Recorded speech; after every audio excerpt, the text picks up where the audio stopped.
देखिए, इसमें कुल 25 क्वेश्चन मैं आज सॉल्व करा रहा हूँ आपको। तो इसमें अनअर्जित आय को क्या माना जाता है? तो अनअर्जित आय को दायित्व माना जाता है।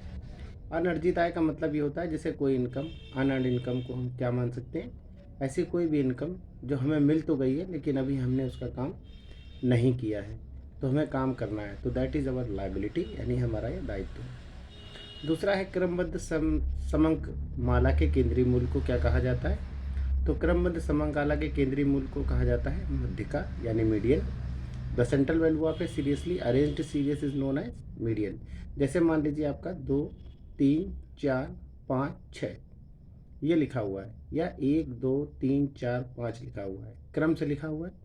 तो 1, 2, 3 यानी जो बीच वाला है 3, तो ये जो होगा वो हमारा मीडियन होगा। तो ये ध्यान रखिएगा, इस तरीके हम निकाल सकते हैं, इसको हम मीडियन कह सकते हैं। फिर अगला है कि किराया क्रय पद्धति के अंतर्गत प्रत्येक अवधि के लिए ब्याज की गणना की जाती है, यानी कि हम ब्याज कैलकुलेट कैसे करते हैं हायर परचेज सिस्टम में। तो हायर परचेज सिस्टम में ध्यान रखिएगा कि जो भुगतान न हुए रोकड़ के शेष के मूल्य पर, यानी कि जो भी हमारा कैश प्राइस है उसमें से जितना भी डाउन पेमेंट मिल चुका है वो माइनस कर देते हैं, बाकी जो बचता है और जो प्रिंसिपल अमाउंट में से पेमेंट किया जा चुका है, यानी कैश प्राइस में से जितना भी मूल्य बाकी है अभी देना, उस पर हम लोग लगाते हैं यानी भुगतान ना हुए रोकड़ शेष के मूल्य पर, यानी कैश प्राइस रिमेनिंग अनपेड। मूल्य निर्धारण रणनीतियों में शामिल है, यानी कि जो प्राइसिंग स्ट्रेटजीज है उसमें क्या क्या शामिल होता है, तो ध्यान रखिएगा। बेहद कम मूल्य निर्धारण भी किया जाता है, मूल्य तय करना भी इसमें शामिल है, भ्रामक मूल्य निर्धारण भी है। तो इस तरीके ऑल ऑफ द अबव ये सभी है। अगला है जो कंपनी एक्ट है हमारा 2013, उसके प्रोविजंस क्या हैं कि हमें कम से कम कितना पैसा मिलना चाहिए, यानी एप्लीकेशन पर। तो ध्यान रखिएगा, एप्लीकेशन पर जो उसका फेस वैल्यू होती है, किसी भी शेयर की फेस वैल्यू होती है, जैसे 10 रुपये वाले शेयर हैं तो 10 रुपये का 5% जो भी आएगा, यानी कि 50 पैसे, कम से कम हमें उतना लेना है, जिसको हम 5% बोलेंगे, यानी कि आवेदन पर कम से कम 5% हमें चाहिए, 5%। तो ये ध्यान रखिएगा। अगला देखिए, अगला है हमारा एक संपत्ति 5 लाख रुपए में खरीदी गई, एक प्रॉपर्टी 5 लाख में खरीदी गई और 1 लाख रुपीज़ तुरंत उसको हमने पेमेंट कर दिया और 4 लाख के हमने उसको फाइनेंस कराया, यानी उधार लिया। अब बताइए हम जो बैलेंस शीट में प्रॉपर्टी और लायबिलिटी में क्या क्या चीज़ दिखाएंगे, कैसे दिखाएंगे, क्या फ़र्क पड़ेगा?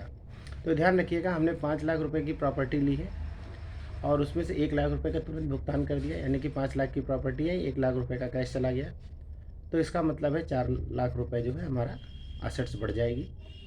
और उसके बाद 4 लाख रुपए की हमने लायबिलिटी बना ली है, क्योंकि हमें अब इसको पेमेंट करना है, तो 4 लाख रुपए की हमारी लायबिलिटी बन जाएगी। इस तरीके 4 लाख के एसेट्स बढ़ेंगे और 4 लाख की लायबिलिटी। ऑप्शन ए बिल्कुल सही होगा।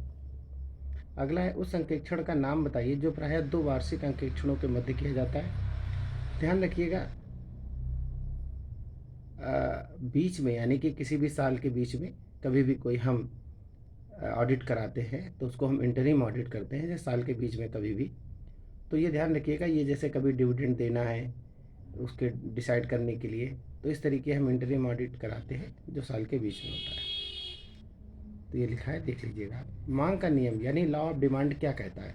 तो लॉ ऑफ डिमांड ये कहता है कि वस्तु की कीमत तथा मांग के मध्य सदैव विपरीत संबंध होता है। ध्यान रखिएगा, option B, there is always an inverse relationship between price and demand. इसका मतलब ये होता है कि अगर प्राइस बढ़ जाएगा तो उसकी डिमांड कम हो जाएगी, अगर प्राइस कम हो जाएगा तो उसकी डिमांड बढ़ जाएगी। तो ध्यान रखिए, इसलिए इसीलिए बोला जाता है कि इनवर्स रिलेशनशिप होता है प्राइस और डिमांड में। चलिए आगे देखते हैं, क्वेश्चन नंबर 9 की तरफ आते हैं। तो क्वेश्चन नंबर 9 देखिए क्या बोल रहा है हमारा, कि निम्न से कौन सा कथन सही नहीं है? तो ध्यान रखिएगा, हरण किए गए अंशों को पुनर्निर्मित किया जा सकता है, यानी कि forfeited share can be received, बिल्कुल सही बात है। अंशों के हरण से पूर्व अंशधारियों को 14 दिन का एक नोटिस देना होता है, यानी 14 डेज का एक नोटिस देना होता है फॉरफिचर करने से ठीक पहले, वो भी ठीक है। अंशों के निर्गमन पर जो प्रीमियम प्राप्त होता है उसको हम प्रिलिमिनरी एक्सपेंसेस को राइट ऑफ करने में, यानी प्रारंभिक व्यय को अपलिखित करने में प्रयोग कर सकते हैं, बिल्कुल सही बात है। हरण किए गए अंशों के पुनर्निर्गमन पर होने वाले लाभ को लाभ सामान्य संचय खाते में अंतरित किया जाता है, ऐसा नहीं है। तो ध्यान रखिए, हरण किए गए अंशों के पुनर्निगम पर होने वाले लाभ को हम कैपिटल रिजर्व अकाउंट में ट्रांसफ़र करते हैं। तो ये ध्यान रखिएगा, यहाँ पर सामान्य संचय दिया है जबकि वो कैपिटल रिजर्व होता है। तो ये नहीं होगा। अगला, निम्न में से कौन सा कार्य भारतीय बैंक रिजर्व बैंक नहीं करता? तो नोटों का निर्गमन, इशू ऑफ करेंसी नोट्स करता है। साख नियंत्रण, क्रेडिट कंट्रोल, ये भी रिजर्व बैंक करता है। लेकिन ध्यान रखिएगा कि ये पब्लिक से जो है पैसा एक्सेप्ट नहीं करता है और ना उन पर उनको इंटरेस्ट दे रहा है, यानी पब्लिक से कोई लेना देना इसका नहीं होता है। तो इसलिए सी ऑप्शन ठीक होगा। और foreign exchange management and control ये तो करता ही है, इसमें कोई डाउट नहीं है। उसके बाद अगला है working capital facilities to exporters से प्रोवाइडेड बाई, यानी निर्यातकों को कार्यशील पूंजी की सुविधा कौन प्रदान करता है? तो ध्यान रखिए, ये व्यापारिक बैंक है। व्यापारिक बैंक का मतलब यही हमारे Canara bank, Punjab national bank, ये सारे बैंक हैं। तो ध्यान रखिए, ऑडिट एंड एश्योरेंस स्टैंडर्ड 2 वो क्या बोलता है? वो बताता है, ध्यान रखिएगा, हमारे objectives and scope of the audit of financial statement, यानी वित्तीय विवरणों के अंकेक्षण के उद्देश्य एवं क्षेत्र के बारे में बताता है। हमारा auditing and insurance standard AAS2 वो बताता है वित्तीय विवरणों के अंकेक्षण के उद्देश्य एवं क्षेत्र के बारे में, objectives and scope of the audit of financial statements. अगला क्वेश्चन है हमारा, अशोका लिमिटेड ने मशीन टाटा एंड सन से 1,50,000 में खरीदी। तो ये क्या है?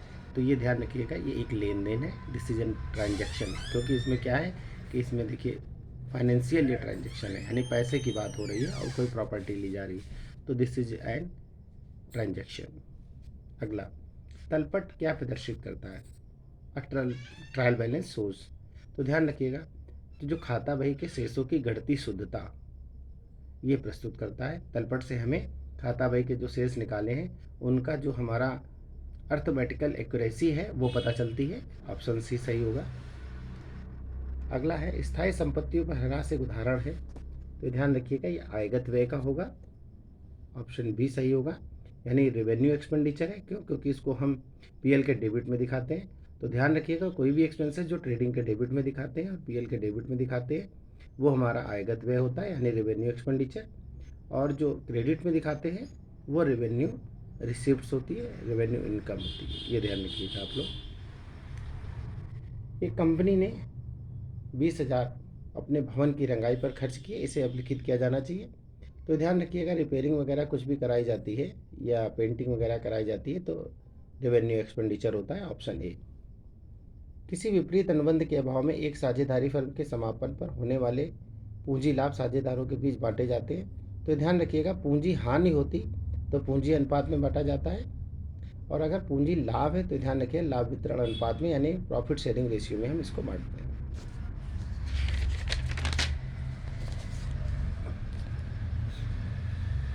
अगला है हमारा, क्रय पुस्तक को क्या अभिलिखित करने के लिए प्रयोग किया जाता है? Purchase book is use to record. तो ध्यान रखिए, all credit purchase of goods, माल के जो समस्त उधार क्रय होते हैं उनको हम परचेज बुक में दिखाते हैं। और ये इसीलिए बनाया जाता है कि इसकी एंट्री ना करके जो भी परचेज किया डायरेक्ट जो है परचेज बुक में दिखा दें। इसी तरीके सेल्स बुक में हम समस्त उधार सेल्स लिखते हैं, तो ये आप लोग ध्यान रखिएगा। सेल्स रिटर्न बुक में हम सारे जो सेल्स रिटर्न आई है वो लिखते हैं। परचेज रिटर्न बुक में सारी जो परचेज हमारी रिटर्न है उसको लिखते हैं। अब देखिए, ड्राइंग अकाउंट इज क्या है? आहरण खाता क्या है? तो ध्यान रखिए, व्यक्तिगत खाता है। पर्सनल अकाउंट का मतलब होता है ऐसा अकाउंट जो किसी व्यक्ति के नाम से, फर्म के नाम से या किसी कंपनी के नाम से, किसी नाम से संबंधित हो। और जो ड्राइंग्स है हमारा प्रीपेड एक्सपेंसेस है, आउटस्टैंडिंग एक्सपेंसेस है, ये सब हमारे पर्सनल अकाउंट है। तो ध्यान रखिए, अगर पार्टनरशिप डीड यानी साझेदारी संलेख में वर्णित प्रावधानों को क्रियान्वित करने के लिए फर्म द्वारा क्या बनाया जाता है? तो ध्यान रखें, in order to implement the provisions of partnership deed the firm prepares profit and loss appropriation account, यानी कि जो भी जैसे सैलरी है, इंटरेस्ट है, जो भी है वो साझेदारों को दिया जाता है, लिया जाता है, तो उसका पार्टनर्स का, तो वो उसके लिए हम लोग प्रॉफिट एंड लॉस एप्रोप्रिएशन बना के उसमें से ख़त्म कर देते हैं, और जिससे कि उसके कैपिटल में कोई फ़र्क नहीं पड़ता है। तो ध्यान रखिएगा, profit and loss appropriation account बना के हम जो पार्टनरशिप डीड में जो भी प्रोविजंस किए गए हैं उनको कंसीडर करते हैं, उनको क्रियान्वित करते हैं। तो विज्ञापन का मूल उद्देश्य क्या होता है? तो ध्यान रखिए, विज्ञापन का मूल उद्देश्य जो होता है इन्फॉर्म करना होता है, यानी कि जानकारी देना, समझाना, याद दिलाना, ये सभी होता है। लेखांकन पुस्तकों में अभिलिखित लेन देनों के प्राधिकार तथा पारदर्शिता का सत्यापन कहलाता है, ये वाउचिंग कहलाता है, यानी कि प्रमाणन। The verification of the authority and authenticity of transaction recorded in the books of account is called vouching, ये ध्यान रखिएगा। इसी तरीके अगला देखिए क्वेश्चन है हमारा, क्वेश्चन नंबर 23। तो कौन सा कथन सही नहीं है? तो देखिए लेखांकन प्रमाण 26 के अनुसार क्रय की गई ख्याति का लेखा किया जाता है, बिल्कुल सही बात है। स्वनिर्मित ख्याति का समायोजन साझेदारों के पूंजी के माध्यम से किया जाएगा, ठीक है, कथन ये भी बिल्कुल ठीक है। ख्याति एक अमूर्त संपत्ति, ये भी एक ठीक है। ख्याति एक काल्पनिक संपत्ति, ये सही नहीं है, ठीक है। तो ध्यान रखिए, ख्याति एक काल्पनिक संपत्ति है, लिखा हुआ है, तो ख्याति एक काल्पनिक संपत्ति नहीं है, उसका मूल्य होता है। तो ध्यान रखिएगा, ये ऑप्शन डी सही होगा।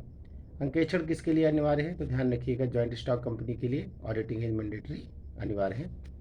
मुद्रा परिमाण सिद्धांत under quantity theory of money, तो वो फिशर का जो हमारा इक्वेशन है वो दिया गया है, तो वो होगा PT equal to MV plus M'(B'), ठीक है।